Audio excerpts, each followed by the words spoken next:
Hi, this is the Milk Meg, and this is my little Minnie the Milk. And this is my video number 1 of confessional videos all about Operation Night Wean. And I'm just going to be talking about gentle weaning, gentle night weaning specifically for my 2-year-old. We are almost at the point where I'm really feeling like it's time for this to happen. And I'm feeling very mixed emotions about this, of course, which we all do.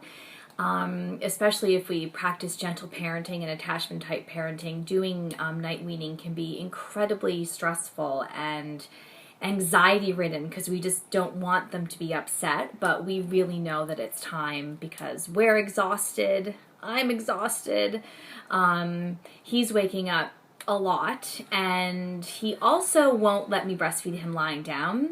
Ever. It's always been that I have to kind of sit up a little bit, so I'm really extra exhausted because I have to fully wake up every time I feed him, and sometimes that could be 5 times a night, sometimes more, sometimes less.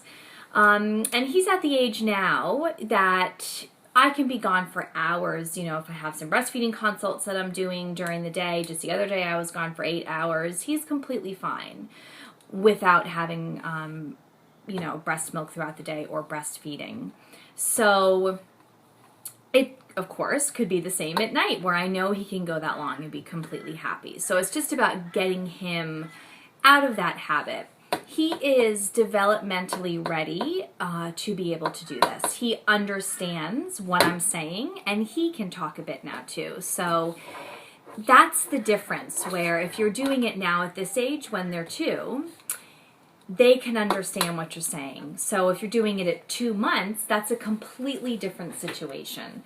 They don't understand what you're saying. They don't understand what's going on. So, yes, so that's where the difference is between doing something like cry it out or doing something like gentle night weaning with your 2-year-old who understands.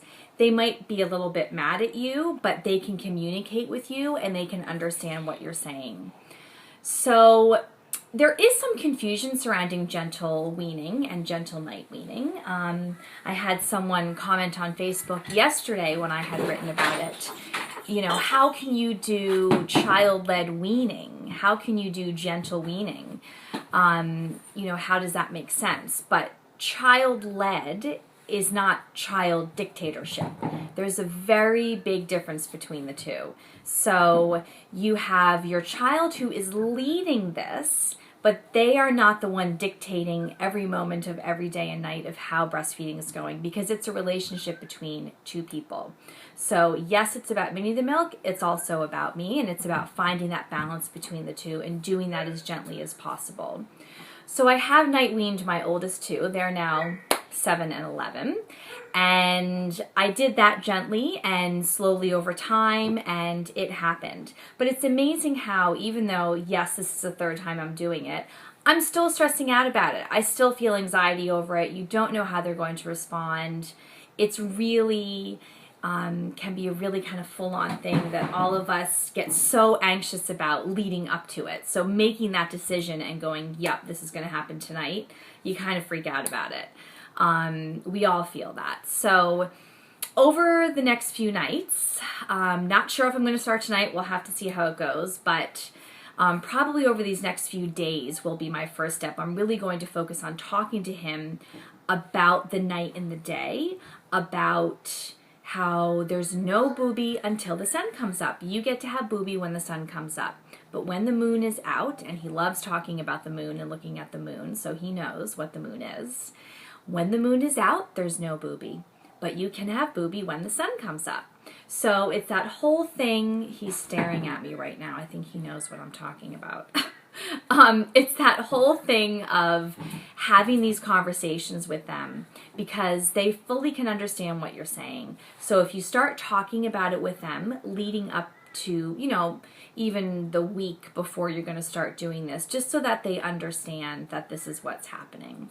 And that's going to be my first step to this whole process, is just talking to him about that and see if we can get this conversation going, even if he's not really saying much, because he's not talking a huge amount yet. But he completely 100% understands me and what I'm saying. So it's just about starting those conversations.